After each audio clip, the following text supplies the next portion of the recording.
भाग 3 स्नायु रोगों के सामान्य सिद्धांत। व्याख्यान 16 मनोविश्लेषण और मनोचिकित्सा। 1 साल के बाद फिर अपने विषय पर विचार करने के लिए आपको यहाँ देखकर मुझे बड़ी प्रसन्नता हो रही है। पिछले साल मेरे व्याख्यानों का विषय गलतियों और स्वप्नों पर मनोविश्लेषण का प्रयोग था। इस वर्ष मैं आपको स्नायु रोग विषयक घटनाओं के बारे में कुछ ज्ञान प्राप्त कराना चाहता हूँ। ये घटनाएं, जैसा कि आप शीघ्र ही देख लेंगे, हमारे पहले वाले विषय से बहुत सी बातों में मिलती जुलती हैं। पर शुरू करने से पहले मैं आपसे यह बात कह देना चाहता हूँ कि इस बारे में मैं आपको अपने प्रति पिछले साल वाला रुख नहीं रखने दूंगा। पिछले साल मैंने आपके निर्णय से सहमत हुए बिना कदम आगे बढ़ाने की कोशिश नहीं की थी। मैंने आपके साथ बहुत बहस की थी, आपके आक्षेपों को स्वीकार किया था और आपको तथा आपकी स्वस्थ समझदारी को निर्णायक माना था। अब ऐसा करना संभव नहीं और इसका बिल्कुल सीधा कारण है। गलतियां और स्वप्न आपकी परिचित घटनाएं थी। यह कहा जा सकता है कि उनका आपको उतना ही अनुभव था जितना कि मुझे, अथवा आप आसानी से उतना अनुभव हासिल कर सकते थे। परंतु स्नायु रोगों का व्यक्त रूप आपके लिए अज्ञात क्षेत्र है। आप में से जो लोग स्वयं डॉक्टर नहीं हैं, वे मेरे दिए हुए विवरण से जो कुछ जान सकते हैं, उसके अलावा उनके पास वहां पहुंचने का कोई तरीका नहीं। और जहां विवाद के विषय का ज्ञान ना हो, वहां बढ़िया से बढ़िया निर्णय बुद्धि भी किस काम की। परंतु मेरे इस कथन का यह मतलब मत समझिए कि मैं यह व्याख्यान बाबा वाक्यम प्रमाणम की तरह आपके सामने दूंगा या आपसे इसे बिना शर्त मानने को कहूंगा। ऐसी गलत धारणा से आप मेरे साथ घोर अन्याय करेंगे। मेरा लक्ष्य निश्चयात्मक विश्वास पैदा करना नहीं है। मेरा लक्ष्य तो जांच पड़ताल के लिए प्रेरित करना और पूर्वाग्रहों अर्थात पहले से बने बनाए संस्कारों को नष्ट करना है। यदि विषय की जानकारी न होने के कारण आप फैसला करने की स्थिति में नहीं है, तो ना तो विश्वास करना चाहिए और ना अविश्वास। सिर्फ ध्यान से सुनना चाहिए और जो कुछ मैं कहता हूँ उसका असर अपने ऊपर पड़ने देना चाहिए। निश्चयात्मक विश्वास या आस्था इतनी आसानी से नहीं पैदा की जा सकती, और जब यह आसानी से पैदा की जाती है तो वह शीघ्र ही बेकार और अस्थिर सिद्ध हो जाती है। इन मामलों पर ऐसे आदमी को विश्वास करने का हक नहीं है जिसने मेरी तरह बरसों इस विषय का अध्ययन ना किया हो और ना ही नए और आश्चर्यजनक रहस्यों का उद्घाटन स्वयं अनुभव किया हो। तो बौद्धिक मामलों में एकाएक विश्वास बिजली की तरह काया पलट और क्षण भर में मत त्याग क्यों होते हैं? क्या आप यह नहीं देखते कि प्रथम दृष्टि का प्रेम भाव क्षेत्र से बहुत भिन्न मानसिक क्षेत्र से पैदा होता है। हम अपने मरीजों का मनोविश्लेषण के अविश्वासी होना या उसके प्रति भक्ति रखना आवश्यक नहीं समझते। इससे हमें उन पर संदेह होने लगेगा। हम सबसे अच्छी बात यह समझते हैं कि उनमें हितैषी संदेह वृत्ति का रुख बना रहे।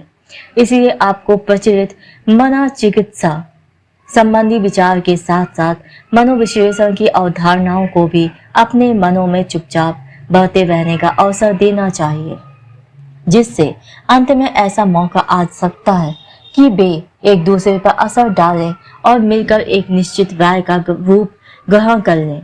दूसरी ओर आप यह कल्पना जरा भी ना करें कि मैं आपके सामने जो मनोविश्लेषण का दृष्टिकोण पेश करूंगा वह कोई अटकल या कल्पनावासी विचार प्रणाली है।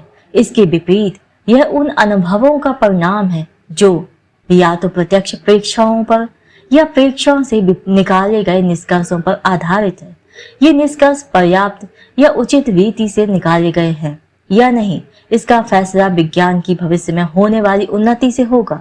लगभग 2.5 शताब्दी के बाद और इतनी आयु हो जाने के बाद मैं बिना आत्म प्रशंसा की भावना के यह कह सकता हूँ कि इन प्रेक्षणों में जो कार्य करना पड़ा वह विशेष रूप से कठिन, गहन और सारा ध्यान लगाने से होने वाला काम था। प्रायः मेरी यह धारणा बनी है कि हमारे विरोधी हमारे कथनों के इस मूल स्रोत पर विचार करने को तैयार नहीं थे, मानो वे उन विचारों को आत्मनिष्ठ अर्थात विचारक की अपनी भावना का परिणाम मानते थे, जिन पर कोई भी आदमी जब चाहे आपत्ति उठा सकता है। अपने विरोधियों की यह बात मुझे बिल्कुल समझ में नहीं आती। शायद इसका कारण यह है कि डॉक्टर लोग स्नायु रोगियों की ओर इतना कम ध्यान देते हैं और उनकी बातों को इतनी असावधानी से सुनते हैं कि उनके लिए रोगियों के वचनों में कोई विशेष बात देख सकना या उनसे विस्तृत प्रेक्षण करना असंभव हो गया है। मैं यह आपको यह आश्वासन देना चाहता हूँ कि मैं इन व्याख्यानों में विवादास्पद बातों का विशेष रूप से व्यक्तियों का कोई उल्लेख नहीं करूंगा। इस कथन की सच्चाई में कभी अपने मन में नहीं बिठा सका कि द्वंद्व या संघर्ष सब वस्तुओं का जनक है। मेरा ख्याल है यह कथन यूनानी सोफिस्टों के दर्शन से पैदा हुआ है और उस दर्शन की तरह इसमें भी यह त्रुटि है कि इसमें द्वंद्वात्मक या तर्क पद्धति को बहुत अधिक महत्व दे दिया गया है। इसके विपरीत मुझे ऐसा लगता है कि तथाकथित वैज्ञानिक विवाद कुल मिलाकर बिल्कुल व्यर्थ है और यह बात तो है ही कि यह प्रायः सदा बड़ी व्यक्तिगत रीति से किया जाता है। कुछ वर्ष पहले तक मैं यह गर्व से कह सकता था कि मैं वैज्ञानिक झगड़े में सिर्फ एक बार बाकायदा उलझा हूं और वह भी सिर्फ एक वैज्ञानिक लोबनफेल्ड म्यूनिख वाले के साथ। इस झगड़े का अंत यह हुआ कि हम दोनों मित्र बन गए और आज तक मित्र हैं। पर मैंने बहुत समय तक यह परीक्षण फिर नहीं किया क्योंकि मुझे निश्चित नहीं था कि इसका परिणाम यही होगा। इससे आप निश्चित रूप से यही समझेंगे कि इस तरह खुलेआम इन प्रश्नों पर विचार करने से से यही पता चलता है कि आप आलोचना से बहुत डरते हैं। यह हठी या वैज्ञानिक जगत में प्रचलित मुहावरे में कहा जाए तो दुराग्रही है। इस पर मेरा यह उत्तर है कि यदि आप इतने कठोर परिश्रम के बाद किसी निश्चय पर पहुंचे हों तो उससे आपको कुछ दृढ़ता के साथ उस पर डटे रहने का अधिकार होना चाहिए। इसके अलावा मैं यह कह सकता हूं कि अपने गवेषणा कार्य के बीच में मैंने स्वयं महत्वपूर्ण प्रश्नों पर अपने विचार बदले और सदा इस तथ्य को प्रकाशित कर दिया है। इस स्पष्टवादिता या साफ गोई का क्या परिणाम हुआ? कुछ लोगों ने मेरे विचारों में स्वयं मुझ द्वारा किए गए संशोधनों को बिल्कुल नजरअंदाज कर दिया और वे आज भी उन विचारों के लिए मेरी आलोचना करते हैं जिनका अब मेरे लिए यह वह अर्थ नहीं रहा। कुछ लोग यह परिवर्तन करने के कारण मेरी निंदा करते हैं और इसलिए मुझे भरोसा करने के अयोग्य बताते हैं।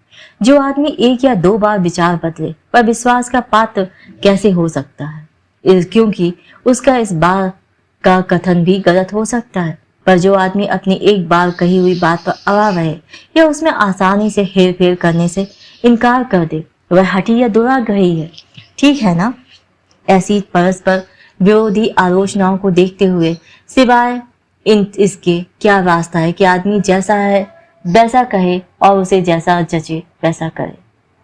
मैंने ऐसा ही करने का फैसला किया और मैं बात के अनुभव के अनुसार अपने सिद्धांतों में परिवर्तन या संशोधन करने में संकोच नहीं करता।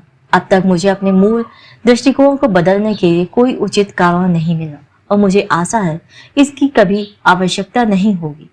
तो अब मुझे आपके सामने स्नायु रोगों के प्रकटनों अर्थात प्रकट रूपों के बारे में मनोविश्लेषण का सिद्धांत पेश करना है। इस प्रयोजन के लिए सादृश्य और वैषम्य दोनों ही के कारण सबसे अधिक आसानी इस तरह होगी कि ऐसा उदाहरण लिया जाए जो हमारी पहले विचारित घटनाओं के सिलसिले से जुड़ा हुआ है। मैं एक लाक्षणिक कार्य का उदाहरण दूंगा जो बहुत से लोगों में मैं अपने परामर्श कक्ष में देखता हूँ। विश्लेषक उन लोगों को कोई मदद नहीं कर सकता जो आधे घंटे के लिए अपने जीवन भर की कष्ट कथा सुनाने उसके पास आते हैं। वह अपनी गहरी जानकारी के कारण दूसरों की तरह उसे वह राय नहीं दे सकता कि उनमें कोई खराबी नहीं है और उन्हें थोड़ी सी जड़ चिकित्सा करा लेनी चाहिए। हमारे एक साथी ने एक बार सलाह मांगने वाले रोगियों के बारे में पूछे जाने पर बहुत खुश होते हुए कहा था कि मैं उन पर अदालत का इतना समय बर्बाद करने के लिए इतने क्राउन जुर्माना कर देता हूँ। इसीलिए आपको यह सुनकर चकित न होना चाहिए कि अधिक से अधिक व्यस्त मनोविश्लेषकों के पास भी सजाएं मांगने वाले मरीजों की भीड़ नहीं लगी रहती। मैंने प्रतीक्षा के स्थान और अपने परामर्श कक्ष के बीच वाले साधारण दरवाजे के अलावा बीच में एक और दरवाजा लगवा लिया है और उसे नमदे से मढ़वा दिया है। इसका कारण स्पष्ट है। होता सदा यह है कि जब मैं लोगों को प्रतीक्षा स्थान से अंदर बुलाता हूँ तब भी इस दरवाजे को बंद नहीं करते, अपने पीछे दरवाजों को खुला छोड़ देते हैं। जब मैं ऐसा देखता हूँ तब कुछ कवाई से तुरंत उस रोगी से प्रार्थना करता हूँ कि वह लौटकर पहले दरवाजे बंद करे, चाहे वह कितना ही सजा धजा आदमी हो या साज सिंगार पर कितने ही घंटे खर्च करने वाली स्त्री हो। मेरे इस कार्य को अकारण और वाव दिखाने वाला समझा जाता है। कभी कभी मेरा कहना अनुचित भी हुआ है, क्योंकि वह व्यक्ति ऐसा निकला जो स्वयं किवाड़ की हत्ती नहीं पकड़ सकता था। पर अधिकतर मामलों में मेरा कार्य उचित था, क्योंकि जो आदमी इस तरह का आचरण करता है और किसी डॉक्टर के परामर्श कक्ष का दरवाजा प्रतीक्षा कक्ष की ओर खुला छोड़ देता है, वह अशिष्ट आदमी है और उससे उदासीनता के व्यवहार करना ही उचित है। आप बाकी बात सुनने से पहले ही किसी पक्ष में कोई धारणा मत बना लीजिए। रोगी दरवाजा केवल तभी बंद नहीं करता जब वह बाहर के कमरे में अकेला इंतजार कर रहा है, पर जब दूसरे उससे अपरिचित लोग वहां प्रतीक्षा कर रहे हों तो वह कभी भी दरवाजा खुला नहीं छोड़ता। इस दूसरी स्थिति में वह बहुत अच्छी तरह जानता है कि डॉक्टर से बातचीत के समय उसकी बात किसी और के कान में ना पड़ना उसके अपने लिए ही हितकर है, और वह दोनों दरवाजों को सावधानी से बंद करना कभी नहीं भूलता। इस तरह रोगी की यह भूल ना तो आकस्मिक है और ना अर्थहीन और ना महत्वहीन ही, क्योंकि इससे डॉक्टर के प्रति रोगी के रुख का पता चलता है। वह उस बड़े वर्ग का व्यक्ति है जो ऊंची स्थिति के लोगों के पीछे फिरते हैं और उनसे आतंकित रहना चाहते हैं। शायद उसने टेलीफोन से यह पूछताछ की थी कि उसे किस समय मिलने का मौका प्राप्त होने की संभावना है, और वह यह आशा कर रहा था कि उम्मीदवारों की तरह वैसी ही भीड़ लगी होगी जैसी युद्ध के दिनों में पंसारियों के यहाँ लगी रहती थी। वहां पहुंचने पर उसे खाली कमरा दिखाई देता है जिसमें बहुत मामूली ढंग की कुर्सियां पड़ी हैं, और वह स्तब्ध हो जाता है। वह डॉक्टर के प्रति जो अनावश्यक आदर दिखाने की तैयारी करके आया था उसे किसी तरह झाड़ फेंकना चाहता है और डॉक्टर को सामान्य आदमी मानना चाहता है, और इसीलिए वह प्रतीक्षा कक्ष और परामर्श कक्ष के बीच के दरवाजे को बंद करना भूल जाता है। वह यह जतलाना चाहता है, अरे यहाँ तो कोई भी नहीं और ना कोई होगा, चाहे मैं कितनी ही देर बैठा रहूं। वह मिलने के समय अशिष्ट और गर्वपूर्ण ढंग से व्यवहार करेगा यदि उसे तेज झटका देकर शुरू में ही उसकी पूर्व धारणा को ना रोक दिया जाए। इस छोटे से राक्षण कार्य के विश्लेषण में ऐसी कोई बात नहीं है जो आप पहले से नहीं जानते, अर्थात यह निष्कर्ष कि यह आकस्मिक घटना नहीं है, बल्कि इसमें कुछ प्रेरक कारण, अर्थ और आशय है कि इसका संबंध एक मानसिक प्रसंग से है जो स्पष्ट रूप से बताया जा सकता है, और कि इससे एक और भी महत्वपूर्ण मानसिक प्रक्रम का हल्का सा संकेत मिलता है। पर सबसे बड़ी बात यह है कि इससे यह बात सूचित होती है कि इस प्रकार निर्दिष्ट प्रक्रम का इसे बहन करने वाले व्यक्ति की चेतना को ज्ञान नहीं है, क्योंकि जिन रोगियों ने दोनों दरवाजे खोले छोड़े उनमें से एक भी यह मानने को तैयार न होता कि वह अपनी उपेक्षा द्वारा मुझे हीन जतलाना चाहता था। शायद उनमें से बहुतों को खाली प्रतीक्षा कक्ष में घुसने पर निराशा की भावना का ध्यान आया होगा, पर इस भावना और इसके बाद वाले राक्षणिक कार्य का संबंध निश्चित रूप में उनकी चेतना के बाहर रहा। अब एक राक्षणिक कार्य के इस छोटे से विश्लेषण को एक रोगी पर किए गए प्रेक्षण के साथ रखा जाए। मैं ऐसा उदाहरण दूंगा जो मुझे अच्छी तरह से याद है और वह थोड़े से शब्दों में रखा भी जा सकता है। किसी वृतांत के लिए थोड़े विस्तार से कहना आवश्यक है। एक युवा अफसर ने, जो कुछ दिनों की छुट्टी लेकर घर आया था, मुझसे अपनी सास का इलाज करने के लिए कहा। उसकी सास बड़ी सुखदायक परिस्थितियों में रह रही थी, पर फिर भी अपने और अपने परिवार के जीवन में एक निरर्थक विचार द्वारा कड़वाहट भर रही थी। मैंने देखा कि वह 53 वर्ष की मधुर और सरल स्वभाव वाली महिला थी, और उसने बिना संकोच के अपने बारे में निम्नलिखित वृतांत बताया। वह अपने विवाह से बड़ी सुखी है और अपने पति के साथ, जो एक बड़ी फैक्ट्री का मैनेजर है, देहात में रहती है। उसका पति हद से ज्यादा दयालु है। उन्होंने 30 वर्ष पहले प्रेम विवाह किया था और तब से उनमें किसी मनमुटाव, झगड़ा या क्षण भर की भी ईर्ष्या नहीं पैदा हुई थी। उसके दोनों बच्चों का विवाह बहुत अच्छी जगह हुआ है, पर उसका पति अपनी कर्तव्य भावना के कारण अब भी कार्य में जुटा हुआ है। एक वर्ष पहले एक अविश्वसनीय और उसकी समझ में न आने वाली बात हुई। उसे किसी ने बिना नाम के पत्र लिखकर यह सूचित किया कि उसका गुणी पति एक नौजवान लड़की से साठगांठ कर रहा है, और उसे तुरंत इस बात पर विश्वास कर लिया। तब से उसका सुख नष्ट हो गया है। विस्तृत विवरण कुछ कुछ इस प्रकार था। उसके यहाँ एक नौकरानी थी जिसके साथ वह अपने निजी बातचीत काफी खुलकर किया करती थी। इस नौजवान औरत के मन में एक और लड़की के प्रति बड़ी तीव्र घृणा थी, जो खास अच्छे घर की ना होते हुए भी जीवन में उसकी अपेक्षा अधिक सफल हुई थी। दूसरी नवयुवती ने नौकरी करने के बजाय व्यापार कार्य की शिक्षा हासिल की थी और वह फैक्ट्री में नौकर हो गई थी, जहां कुछ कर्मचारियों को बाहर काम करने के लिए भेजने के कारण कुछ स्थान खाली हो गए थे और इस तरह वह अच्छे पद पर पहुंच गई थी। वह फैक्ट्री में रहती थी, सब भले मानसों को जानती थी और उसे लोग मिस कहकर भी पुकारते। जो औरत जिंदगी में पिछड़ गई थी, वह अपनी उस सहपाठिन पर तरह तरह के दोष लगाया करती थी। एक दिन हमारी बोगई और उसकी नौकरानी एक बड़ी उम्र के आदमी के बारे में बातचीत कर रहे थे, जो उनके घर आया था और जिसके बारे में कहा जाता था कि वह अपनी पत्नी के साथ नहीं रहता है और उसने एक वखेल रखी हुई है।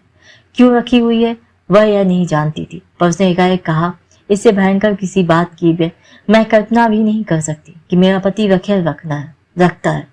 अगले दिन डाक से उसे बनावटी लिखावट में लिखा हुआ प्रेषक के नाम रहित एक पत्र मिला, जिसमें वही सूचना दी गई थी जिसकी उसने अभी कल्पना की थी। उसने शायद ठीक ही यह निष्कर्ष निकाला कि वह पत्र उस जलनखोर नौकरानी का काम था, क्योंकि जिस स्त्री को उसके पति की वखेल बताया गया था वह वही लड़की थी जिससे वह नौकरानी बड़ी घृणा करती थी। यद्यपि उसे तुरंत उस षड्यंत्र समझ में आ गया और वह अपने चारों ओर ऐसे कायरतापूर्ण दोषारोप पर इतने अधिक देख चुकी थी कि उन पर बिल्कुल विश्वास नहीं करती थी। पर तो भी इस पत्र से हमारी बोगई बहुत उत्तेजित हो गई और उसने बुरा भला कहने के लिए अपने पति को तुरंत बुलवाया। पति ने हंसते हुए उस दोषारोपों का खंडन किया और वह अपने पारिवारिक चिकित्सक को, जो फैक्ट्री का डॉक्टर भी था, बुलवा भेजा और उसने उस दुखी महिला को शांत करने की कोशिश की। उन्होंने जो अगला कदम उठाया वह भी बहुत तर्कसंगत था। नौकरानी को बर्खास्त कर दिया गया, पर जिसे वखेल बताया गया था उसे कुछ नहीं कहा गया। रोगोइन का कहना है कि तब से मैंने इस मामले पर शांति से विचार करने की कोशिश की और मैं उस पत्र की बातों पर विश्वास नहीं करती, पर यह धारणा कभी बहुत गहरी नहीं गई और न कभी बहुत दिन कायम रही। उस नव युवती का नाम सुनकर या सड़क पर उसे देखकर ही संदेह, पीड़ा और निंदा का नया दौर शुरू हो जाता है। इस गुणवंती स्त्री के केस का रोग चित्र यह है। मनोचिकित्सा का बहुत अनुभव न रखने वाले को भी यह समझ में आ जाएगा कि दूसरे स्नायु रोगियों से इस केस में यह भेद है कि यह रोगी अपने लक्षणों को बहुत हल्के रूप में पेश करती थी, उन्हें प्रच्छन्न करती थी, अर्थात छिपाती थी। असल में उस गुमनाम पत्र से उसका विश्वास कभी नहीं हट सका। अब प्रश्न यह है कि ऐसे केस में मनोचिकित्सक का क्या रुख होता है। यह तो हम पहले ही जानते हैं कि जो रोगी प्रतीक्षा कक्ष के किवाड़ बंद नहीं करता, उसके लाक्षणिक कार्य के बारे में वह क्या कहेगा। वह इसे एक आकस्मिक घटना बताता है जिसमें मनोवैज्ञानिक दिलचस्पी की कोई बात नहीं है और इसीलिए उसके सोचने की कोई चीज नहीं है। पर इस ईर्ष्यालु महिला के केस में वह वही रवैया नहीं रख सकता। लाक्षणिक कार्य तो महत्वहीन दिखाई देते हैं, पर लक्षण इसे गंभीर मामला बताता है। रोगियों को इससे अघोर कष्ट हो रहा है और वह एक परिवार के टूटने का भय है इसमें। इसीलिए मनोचिकित्सक की दिलचस्पी तो निर्विवाद रूप से होनी ही चाहिए। प्रथम तो मनोचिकित्सक लक्षणों को कि किसी विशेष गुण से नामांकित करने की कोशिश करता है। यह महिला जिस मनोबिंब या विचार से अपने को पीड़ा दे रही है उसे अर्थहीन नहीं कहा जा सकता। ऐसा सचमुच होता है कि बड़ी उम्र के पति नौजवान स्त्रियों से संबंध कायम कर लेते, पर इसमें कुछ और चीज है जो अर्थहीन और समझ में ना आने वाली है। रोगियों के पास यह कल्पना करने के लिए उस गुमनाम चिट्ठी के अलावा रत्ती भर भी आधार नहीं है कि उसका प्रेमी और विश्वास पात्र पति भी उसी वर्ग का आदमी है जैसे समाज में आमतौर से पाए जाते हैं। वह जानती है कि इस पत्र में कोई प्रमाण नहीं दिया गया। वह इस पत्र के लिखे जाने का कारण संतोषजनक रीति से बता सकती है। इसलिए उसे अपने आप से यह कहना चाहिए कि मेरी ईर्ष्या बिल्कुल निराधार है, और वह ऐसा कहती भी है, पर वह कष्ट इस तरह पा रही है मानो वह अपनी ईर्ष्या को बिल्कुल साधारण मानती है। इस तरह के विचार, जिन पर यथार्थता का तर्क और दलीलें प्रभाव नहीं डाल सकती, सर्वसम्मति से भ्रम कहलाते हैं। इसलिए यह भली महिला ईर्ष्या के भ्रम से कष्ट पा रही है। स्पष्टता इस केस की सारभूत विशेषता यही है। यह पहली बात तय हो जाने के बाद हमारी मनश्चिकित्सा विषयक दिलचस्पी बढ़ जाती है। अगर कोई भ्रम यथार्थता के तथ्यों से दूर नहीं किया जा सकता, तो शायद वह यथार्थता से पैदा ही नहीं हुआ। तो फिर यह कहाँ से पैदा हुआ? भ्रम विविध प्रकार के हो सकते हैं, तो इस केस में भ्रम की वस्तु ईर्ष्या ही क्यों है? किस तरह के लोगों को भ्रम विशेष रूप से ईर्ष्या के भ्रम होते हैं? अब हम मनश्चिकित्सा के इन प्रश्नों का उत्तर सुनना चाहते हैं, पर यहाँ वह हमें धक्का दे जाता है। वह हमारे सिर्फ एक प्रश्न पर विचार करता है। वह इस स्त्री की पारिवारिक रोगग्रस्त हिस्ट्री जांच करेगा और शायद हमें यह जवाब देगा कि जो लोग इस तरह के भ्रमों से पीड़ित हैं, उनके परिवारों में ऐसे या दूसरी तरह के रोग या विकार बार बार हुए होते हैं। दूसरे शब्दों में, इस महिला में यह भ्रम इस कारण पैदा हुआ कि उसमें इसके लिए आनुवांशिक पूर्व प्रवृत्ति विद्यमान थी। यह बात कुछ ठीक है, पर क्या हम इतना ही जानना चाहते हैं? क्या उसकी बीमारी का सिर्फ यही कारण है? क्या यह मान लेने से हमें संतोष हो जाता है कि इसी तरह का भ्रम पैदा होना और कोई भ्रम ना होना महत्वहीन, मनमाना और व्याख्या की अयोग्य और है? और क्या यह मान लें कि यह कथन कि आनुवांशिक पूर्व प्रवृत्ति निश्चयात्मक होती है नकारात्मक अर्थ में भी सही सच है? अर्थात जीवन में उसे चाहे जो अनुभव और भावनाएं पैदा हुई होती, पर उसमें यह भ्रम किसी समय पैदा होना अनिवार्य था। आप यह जानना चाहेंगे कि क्या वैज्ञानिक मनश्चिकित्सा इसकी आगे कोई व्याख्या नहीं करती? मेरा उत्तर है, कोई बेईमान ही इससे अधिक व्याख्या करता है। मनश्चिकित्सा इस तरह के केस में कोई और व्याख्या पर कर सकने का रास्ता नहीं जानता। वह रोग निर्णय से और विस्तृत अनुभव होने पर भी इसके भावी मार्ग के बड़े अनिश्चित फलानुमान से ही संतुष्ट हो जाता है। प्रश्न यह है कि क्या मनोविश्लेषण इससे अच्छा नतीजा दिखा सकता है?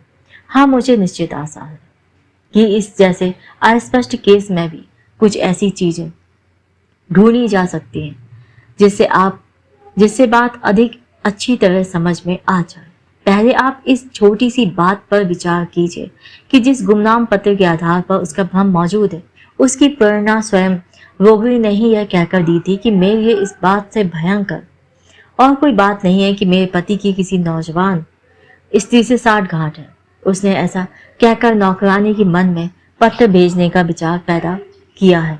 इस प्रकार भ्रम उस पत्र से कुछ स्वतंत्र स्थिति रखता है, पर उसके मन में भय के रूप में या इच्छा के रूप में पहले ही से मौजूद है। इसके अतिरिक्त विश्लेषण के सिर्फ 2 घंटों में और छोटे छोटे संकेत प्रकट हुए भी अधिक ध्यान देने योग्य हैं। जब रोगिणी ने अपनी कहानी खत्म कर दी, तब मेरी इस प्रार्थना पर कि वह मुझे अपने दूसरे विचार, मनोबिंब और स्मृति में आने वाली बातें बताए, उसने बड़ी उदासीनता से इसका उत्तर दिया। उसने कहा, मेरे मन में कुछ नहीं आता और वह मुझे सब बात बता चुकी है, और 2 घंटे बाद आगे कोशिश छोड़ देनी पड़ी, क्योंकि उसने यह कह दिया कि मैं अब बिल्कुल स्वस्थ अनुभव कर रही हूँ और मुझे निश्चय है कि यह अस्वस्थ विचार मुझ में अब नहीं आएगा।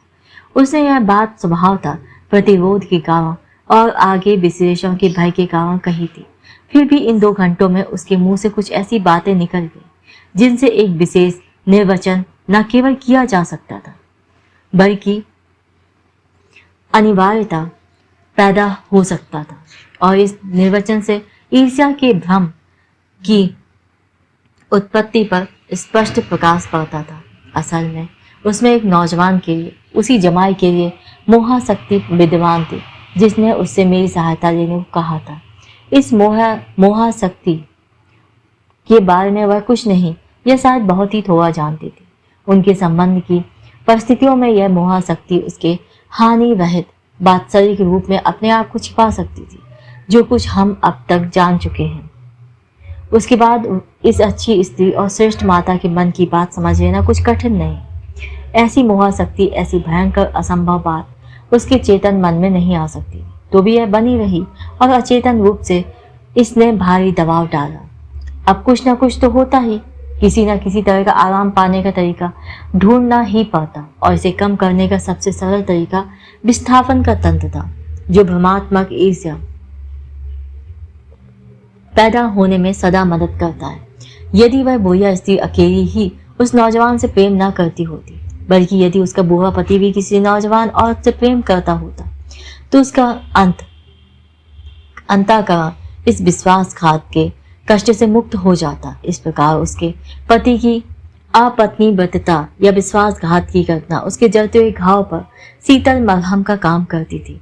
उसे अपने प्रेम का कभी भी ज्ञान नहीं हुआ, पर भ्रम में जिससे इतना लाभ होता था, इसे सोचते रहना अनिवार्य, भ्रमात्मक और चेतन हो जाता था।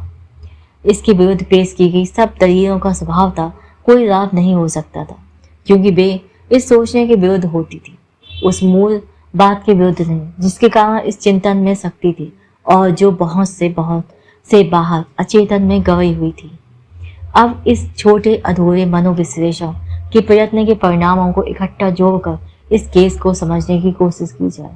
यह मान लिया गया है कि प्राप्त जानकारी सही थी और इस प्रश्न पर मैं अपना फैसला नहीं चाहता। पहली बात तो यह कि वह भ्रम अब अर्थहीन और अबोध्य नहीं था, और यह समझ में आने योग्य है और इसके तर्क संगत प्रेरक कारण है, और यह रोगिणी के भाव संबंधी अनुभव से एक सिलसिले में जुड़ा हुआ है। दूसरे, यह एक और मानसिक प्रक्रम की और जो स्वयं दूसरे संकेतों से प्रकट हो गया है, आवश्यक प्रतिक्रिया के रूप में पैदा हुआ है, और इसका भ्रमात्मक स्वरूप, इसका यथार्थ और तर्क संगत आक्षेपों का विरोध करने का गुण इस दूसरे मानसिक प्रक्रम के साथ यह संबंध होने के कारण ही यह एक अभीष्ट वस्तु, एक तरह की सांत्वना है। तीसरे रोग के मूल में जो अनुभव है, वही यह तथ्य असंदिग्ध रूप से निश्चित कर देता है कि भ्रम ईर्ष्या का होगा और किसी चीज का नहीं। हमने जिस राक्षण कार्य का विश्लेषण किया था, उससे दो महत्वपूर्ण सादृश्य भी आपकी समझ में आ गए होंगे, अर्थात लक्ष्यों के पीछे भावार्थ और आशय की खोज और दी गई स्थिति की किसी बात से जो अचेतन अर्थात अज्ञात है, इसका संबंध। इतने से निस्संदेह इस केस में पैदा होने वाले सब प्रश्नों का उत्तर नहीं मिल जाता। इसके विपरीत इसमें और भी समस्याएं मालूम होती हैं, जिनमें से कुछ अब तक जरा भी समाधान योग्य नहीं सिद्ध हुई और कुछ इस तरह केस की प्रतिकूल परिस्थितियों के कारण हल नहीं की जा सकती थी। उदाहरण के लिए, यह सुखी विवाह वाली महिला अपने जमाई के प्रेम में क्यों पड़ गई और उसे इस तरह के चिंतन के रूप में अपने मन की अवस्था अपने पति पर आरोपित करके क्यों आराम मिलता है, जबकि आराम पाने के और भी तरीके हो सकते थे। यह ना समझिए कि यह प्रश्न उठाना बेकार और अकारण है। इसका संभव उत्तर पेश करने के लिए हमारे पास पहले ही काफी सामग्री है। रोहिणी जीवन के उस संकट वाले समय में पहुंच गई थी जिसमें स्त्री में मैथुनेच्छा एकाएक और अनचाहे बढ़ जाती है। अकेला यह कारण ही काफी हो सकता था। यह कारण हो सकता था कि कुछ वर्षों से उसके श्रेष्ठ और पत्नीनिष्ठ पति का मैथुन सामर्थ्य इस अब भी प्रबल सामर्थ्य वाले स्त्री की आवश्यकताओं को पूरा करने के लिए काफी ना रहा। प्रेक्षण से हमें यह पता चलता है कि ऐसे ही लोग जिनकी निष्ठा और विश्वस्तता इस प्रकार सामान्य बात होती है, अपनी पत्नियों से विशेष प्रेम से व्यवहार करते हैं और उनके स्नायु रोगों का विशेष रूप से ख्याल करते हैं।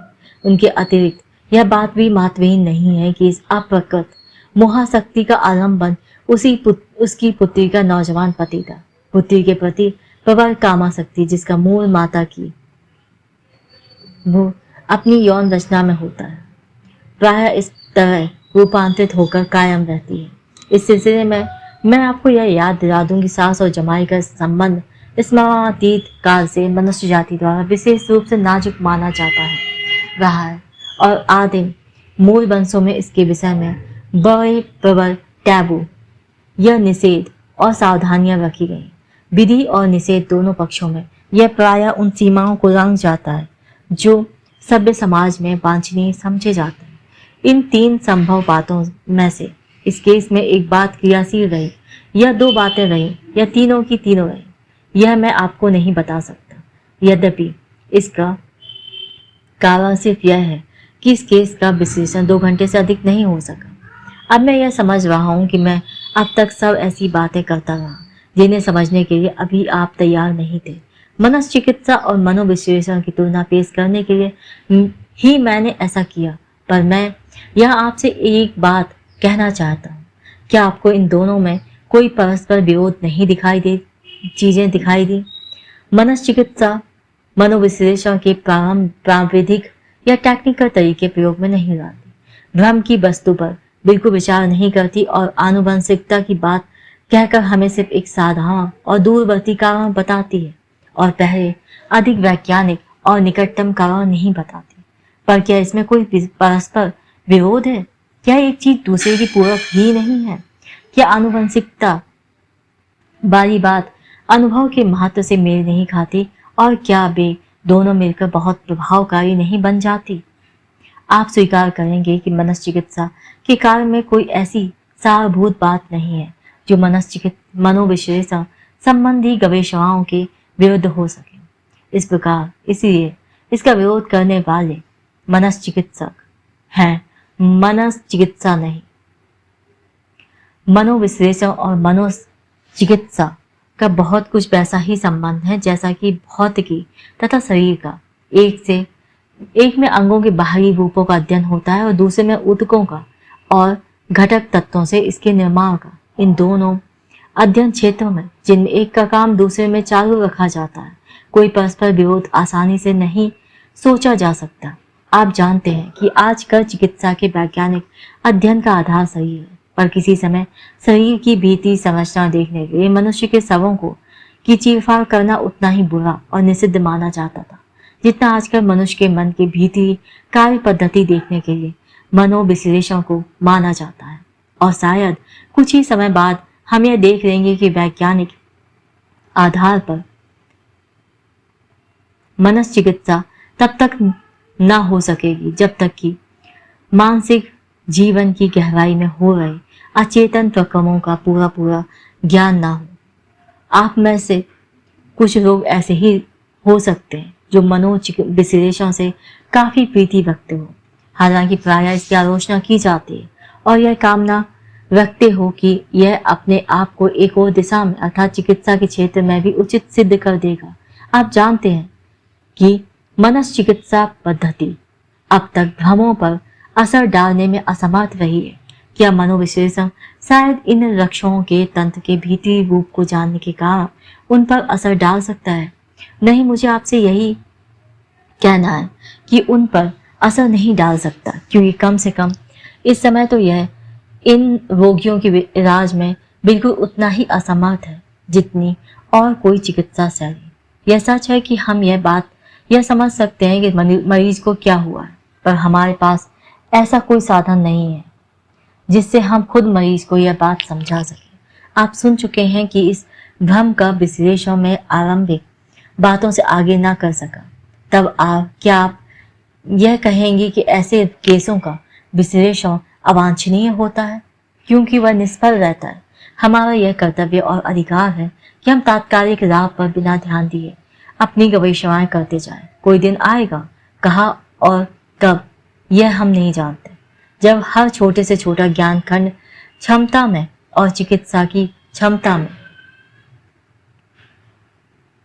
परिवर्तित हो जाएगा। यदि मनोविश्लेषण भ्रमों को की तरह और सब तरह के स्नायु रोगों और मानसिक रोगों में विफल सिद्ध हो तो भी यह वैज्ञानिक गवेषणा के अनुपम साधन के रूप में उपयुक्त ही होगा। यह सच है कि हम इसका व्यवसाय करने की स्थिति में नहीं हो सकते।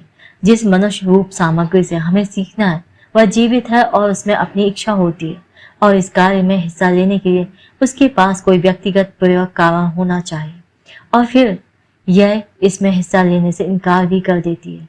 इसीलिए आज का व्याख्यान खत्म करते हुए मैं आपसे यह कहना चाहता हूं कि ऐसे बहुत सारे स्नायु रोग हैं जिनके लिए हमारा यह ज्ञान सचमुच चिकित्सा क्षेत्र में बदल चुका है, और इन रोगों में जो वैसे असाध्य मालूम होते हैं, हमारी विधियों से कुछ अवस्थाओं में ऐसे परिणाम निकलते हैं जो चिकित्सा के क्षेत्र में अनुपम है। Thank you very much for listening. Have a nice day. This is the end of the lecture 16.